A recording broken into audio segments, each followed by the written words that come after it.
Good morning आशाताई. तर तुम्हा सर्वांचं स्वागत आहे परत एकदा तुमच्या स्वतःच्या हक्काच्या अशा आपल्या ज्ञानप्रबोधिनी या यूट्यूब चॅनलमध्ये.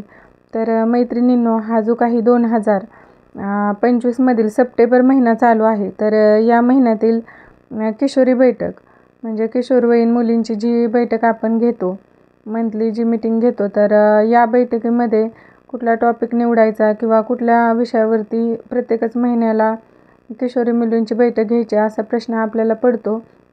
त्यात महत्त्वाचा टॉपिक म्हणून आपण मासिक पाळीतील स्वच्छता, मासिक पाळीविषयी माहिती आणि सॅनिटरी जे काही नॅपकिन वगैरे असतील तर त्यांचा वापर कसा करायचा, डिस्पोज कसं करायचं आणि किशोरींचा आहार, हे महत्त्वाचे टॉपिक आपण नेहमी या बैठकीसाठी निवडत असतो. परंतु त्याचबरोबर आज किशोरी बैठकींसाठी या व्यतिरिक्त देखील आपण विशिष्ट एक माहिती या किशोरींना देणार आहोत किंवा एक वेगळा विषय या किशोरी मुलींसाठी आपण या महिन्यातील किशोरी बैठकींसाठी डिस्कस करणार आहोत.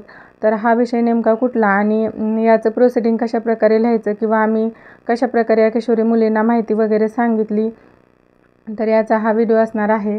त्यामुळे तुम्ही आशाताई असा किंवा अंगणवाडी ताई असा, तर तुम्हाला या किशोरी मुलींचं जे काही रजिस्टरमध्ये आपण प्रोसिडिंग लिहितो, तर त्यासाठी हा व्हिडिओ अतिशय महत्त्वाचा ठरणार आहे. त्यामुळे ताई व्हिडिओ शेवटपर्यंत बघा आणि व्हिडिओ आवडल्यास व्हिडिओला लाईक, आणि तुमच्या इतर अंगणवाडी ताई असो किंवा ANM ताई असो किंवा CHO असो किंवा आशाताई असो, तर त्यांना हा व्हिडिओ शेअर करायला विसरू नका.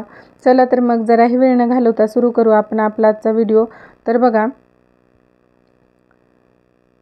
किशोरवयीन मुलींचे नोंद, रजिस्टर व प्रोसिडिंग. तर सुरुवातीला नेहमीप्रमाणे आपण या ठिकाणी विषय लिहिणार आहोत. किशोरींच्या दृष्टीने लोह, आयर्नलाच आपण लोह म्हणतो, आणि फॉलिक ॲसिड गोळ्यांचे महत्त्व. तर हा जे काही आयर्न, फॉलिक ॲसिडच्या टॅब्लेट वगैरे आपण त्यांना वाटतो, तर या गोळ्यांचं महत्त्व काय आहे, तर हे आपण या व्हिडिओतून आज पाहणार आहोत. तर बघा, सगळ्यात जास्त महत्त्वाचं म्हणजे ॲनेमियापासून बचाव. मासिक पाळी सुरू झाल्याने रक्तस्राव होतो व लोहाची पातळी कमी झाल्याने ॲनेमिया होण्याची शक्यता असते.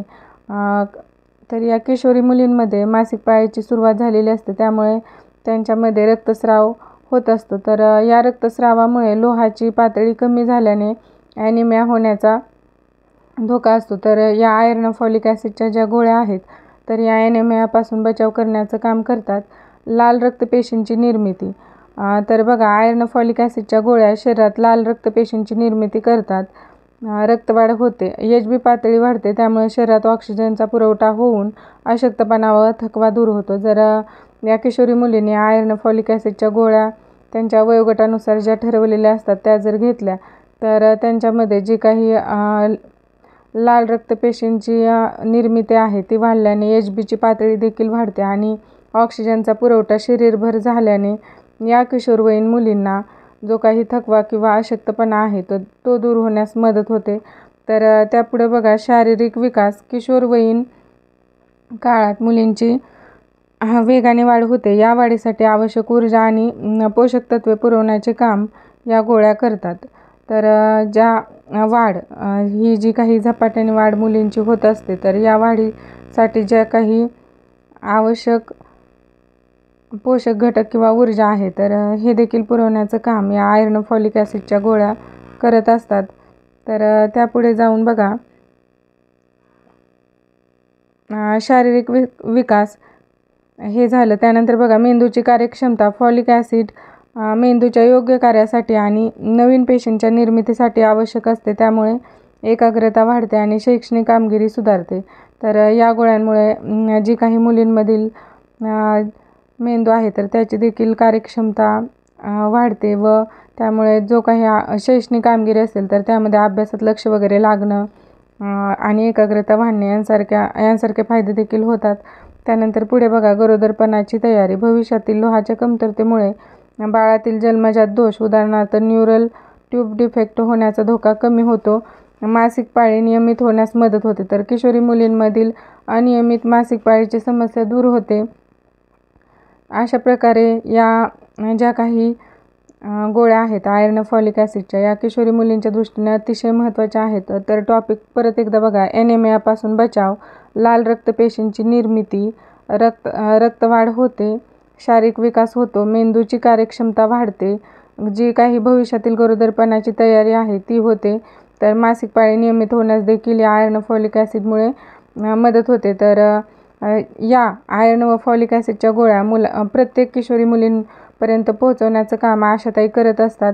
तर बघा, शासकीय कार्यक्रम देखील यासाठी आहे. तर WIFS म्हणजे साप्ताहिक आयर्न आणि फॉलिक ॲसिड कार्यक्रमाअंतर्गत प्रत्येक शाळांमध्ये, अंगणवाडी केंद्रांमध्ये किशोरी मुलींना दर आठवड्याला आयर्न फॉलिक ॲसिडच्या गोळ्या दिल्या जातात. तर अशा प्रकारे ही महत्त्वपूर्ण माहिती आणि आयर्न फॉलिक ॲसिडचं महत्त्व जर आपण मुलींना समजावून सांगितलं तर या गोळ्या आपण ज्यावेळेस वाटतो तर त्यावेळेस त्या मुली या गोळ्या नक्कीच खातील. तर अशा प्रकारे हा महत्त्वपूर्ण टॉपिक आपण या ऑक्टोबर महिन्यातील किशोरी बैठकीसाठी निवडू शकतो.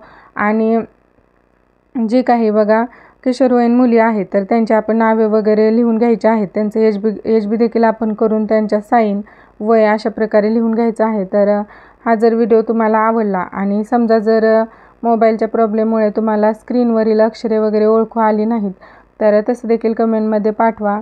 याच प्रोसिडिंगचा क्लिअर फोटो तुम्हाला या चॅनलच्या कम्युनिटीमध्ये मिळून जाईल. धन्यवाद ताई.